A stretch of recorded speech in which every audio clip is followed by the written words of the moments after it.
Pinilahan ng ayuda payout para sa mga motorcycle taxi rider.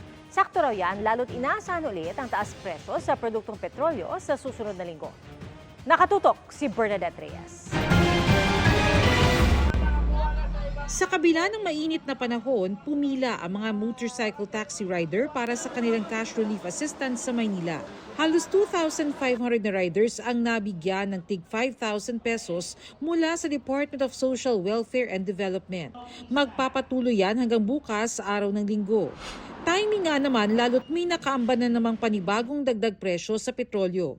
Ayon sa industry sources, 25 centavos hanggang 60 centavos ang itataas kada litro sa diesel, hanggang piso naman sa gasolina.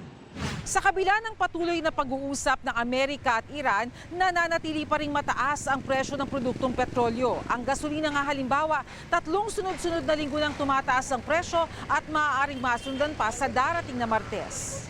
Hindi na i-home run yung pistok. Kaya natural ho talaga na yung tendency for the past 3 weeks ay meron hong agam-agam. Kaya lang, maganda lang din ng balita no, na in-extend ni President Trump yung ceasefire.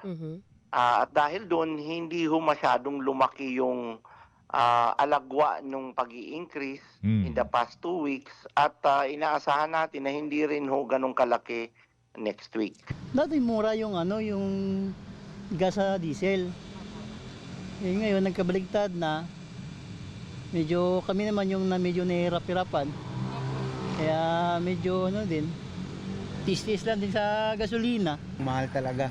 Mahirap talaga bumiyahe. Mas mabigat. Oo, kaysa diesel. Ang akala namin, bababa pa yun. Yung nag-70, ngayon nag-80 naman mahigit. Akala magkakabawi, kaso lang, wala, parang lang. Parang mag-maintain lang yata to si 80. Tsaga-tsaga na lang.